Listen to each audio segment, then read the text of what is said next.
Grammar में हमने कल स्ट्रक्चर पढ़ा।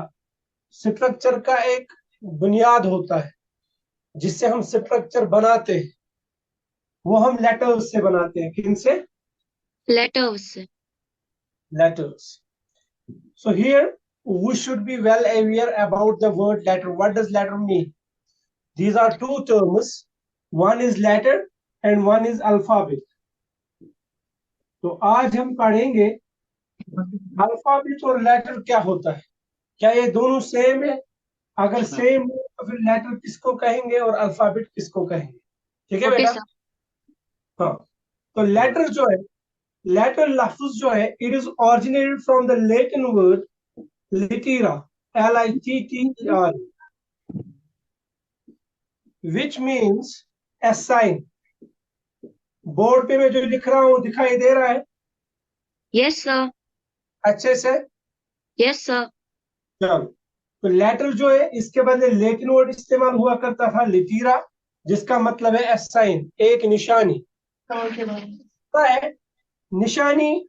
ए भी है, बी भी है, कॉलन भी है, जो हम इसमें पंक्चुएशनल मार्क्स में पढ़ते हैं ना, कॉलन, COLON, ऊपर डॉट नीचे डॉट, यस ऐसे सर। इसे ये भी साइन है, कॉमा ये भी साइन है, इन्वर्टेड कॉमास ये भी साइन है, नोट यस। ऑफ इंटरोगेशन ये भी साइन है, नोट ऑफ एक्सक्लेमेशन ये भी साइन है, इज इक्वल ये भी साइन है, प्लस माइनस, डिवाइडेड बाय, ये सब साइंस है। क्या हम इन सारे साइंस को लेटर कहेंगे फिर?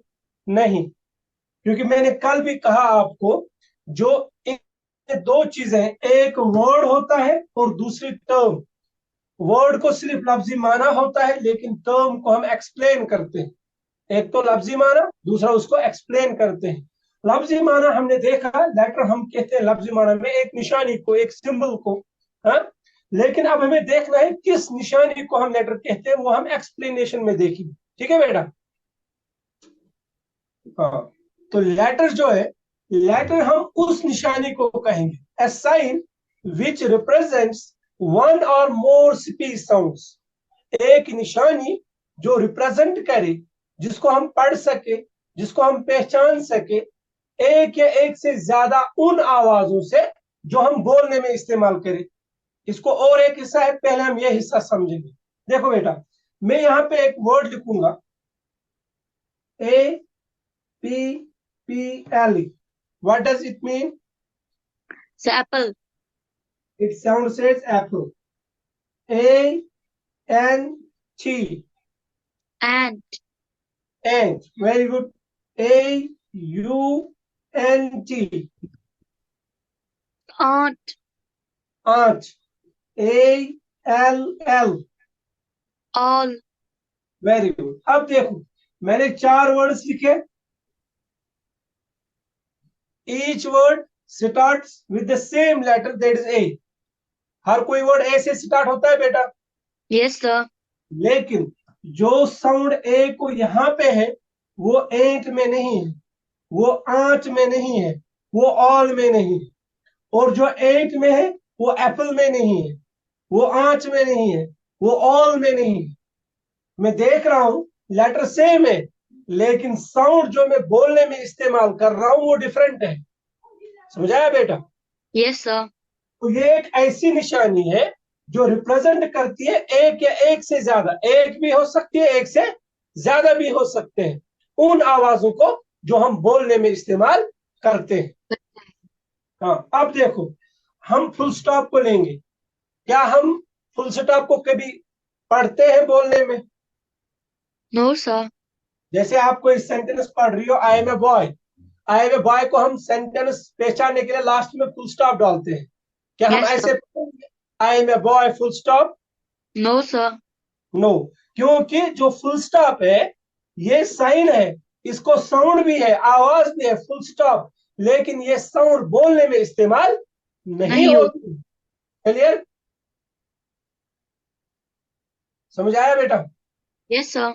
हाँ, ऐसे ही semicolon, colon, semicolon, ये हम लिखते हैं लेकिन बोलने में इस्तेमाल नहीं करते नहीं हैं हो। इनकी आवाज। तो ये सब साइंस है लेकिन इन साइनस को वो साउंड्स नहीं है, ये साइनस उन साउंड्स को रिप्रेजेंट नहीं करते हैं जो हम बोलने में इस्तेमाल करते हैं। क्लियर? Yes, sir. लेकिन जब हम A B C D E F up to Z और जी की बात करेंगे, वो सब ऐसी निशानियां हैं जो उन साउंड्स को रिप्रेजेंट करती है जो हम बोलने में इस्तेमाल करते हैं। तो एक को हम कहेंगे लेटर, एक से ज्यादा को हम कहेंगे लेटर्स। क्या कहेंगे? सर एक को हम कहेंगे लेटर और एक से ज्यादा को कहेंगे हम लेटर्स। Very good. अब देखो, अब हम अल्फाबेट की ओर चलते हैं। नहीं, पहले इसका एक और हिस्सा है लेटर का। ये हमने पढ़ा, एक निशानी जो रिप्रेजेंट करे एक या एक से ज्यादा उन आवाजों को जो हम बोलने में इस्तेमाल करते हैं।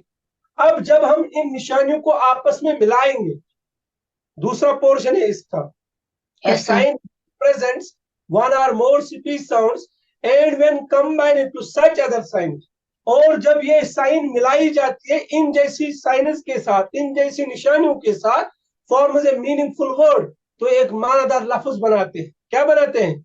मानादार लफ्ज। सर एक जैसे क्वेश्चन। हम, जी, सर जो है ना सर, ये कॉमा फुल स्टॉप हम्म, सर है ना, ये साइन सर, इनको हम लेटर्स कह सकते हैं? नहीं, सर फिर क्या हम इनको कह सकते हैं? सिंबल्स।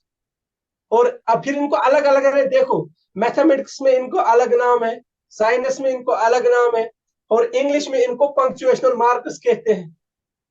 सर हम कभी सर जब हम कभी सेंटेंस पढ़ते हैं ना सर, हम कॉमा को भी कभी कभी पढ़ते हैं। नहीं पढ़ते। सर कभी कभी जब हमें सर हमें और देना होगा। वो तो आपको समझाने के लिए पढ़ा रहा होगा ना कि यहाँ पे एक कॉमा है, लेकिन जब आप कहीं पे लेक्चर दोगे, वहां पे आपको कहीं पे कॉमा लिखा होगा, आप कॉमा पढ़ोगे उधर? No sir. हाँ, चलो।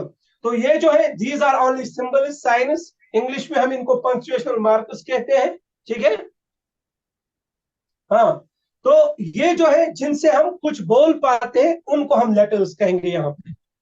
समझा? जब यस म्यूजिक म्यूजिक सीखते हैं ना, म्यूजिक बजाना, उसमें भी लेटर्स होते हैं, लेकिन वो अलग यस है। लेकिन हम अभी इंग्लिश ग्रामर पढ़ रहे हैं तो उस हिसाब से हम लेटर्स पढ़ रहे हैं। ठीक है बेटा? चलो, तो जब इन निशानियों को आपस में मिलाया जाता है, दो या दो से ज्यादा निशानियों को कंबाइन किया जाता है, तो ये मीनिंगफुल वर्ड बनाते हैं। क्या बनाते हैं? Sir meaningful word. हाँ, जैसे हमने यहाँ पे APPLE लिखा, एप्पल मीन्स सेब, ANT एंट, एंट मीन्स चौकी या चींटी, आंट, आंट मीन्स चाची, मामी, फूफी, हाँ, खाली, जो भी हो, ऑल मीन्स सब।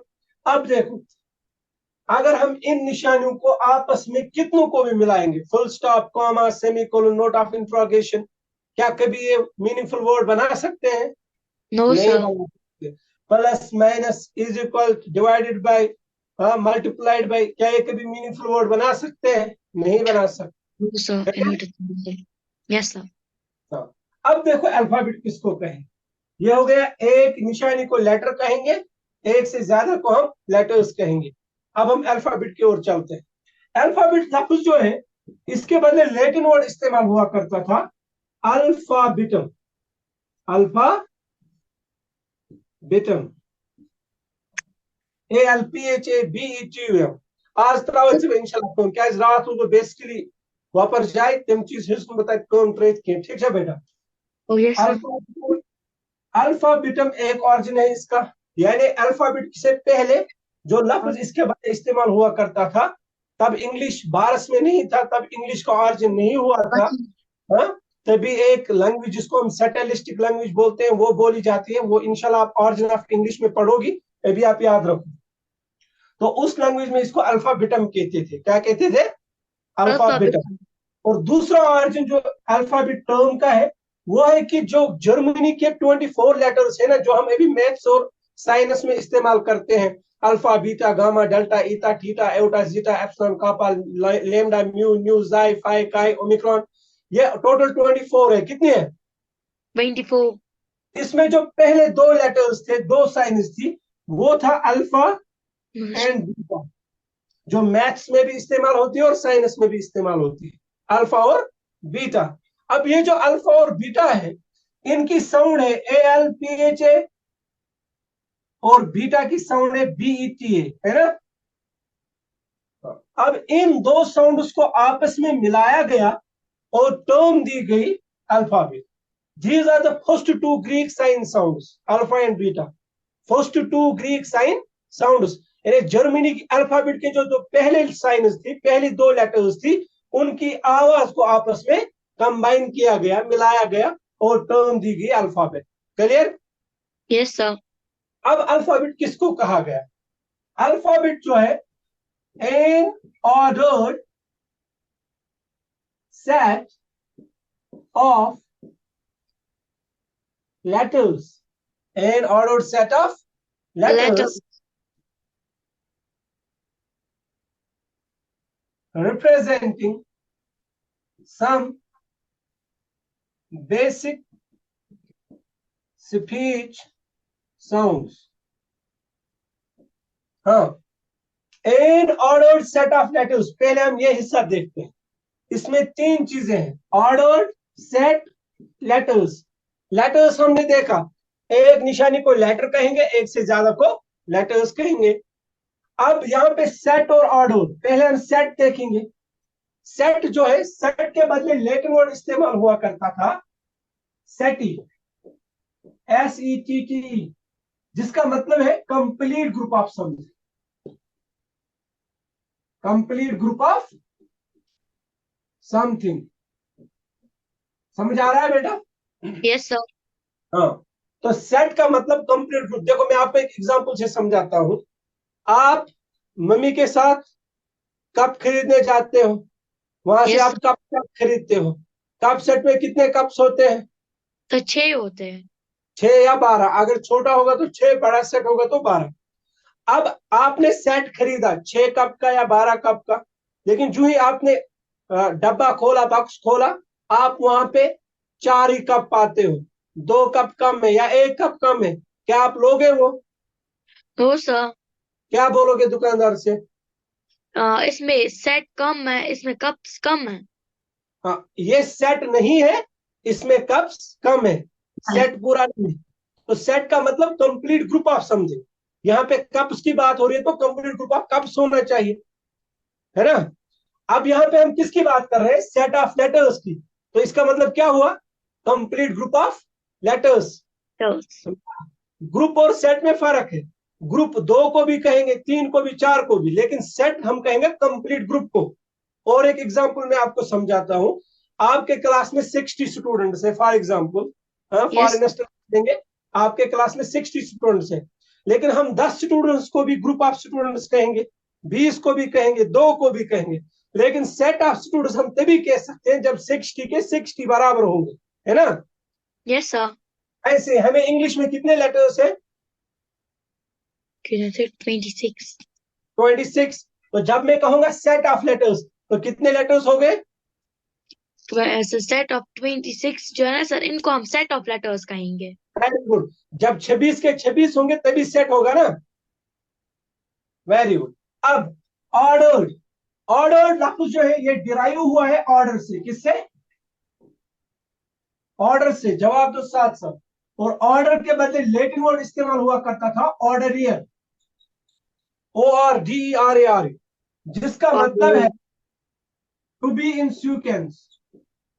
To be in sequence. Sequence. To be in sequence. To be in arranged form, तरतीब में होना.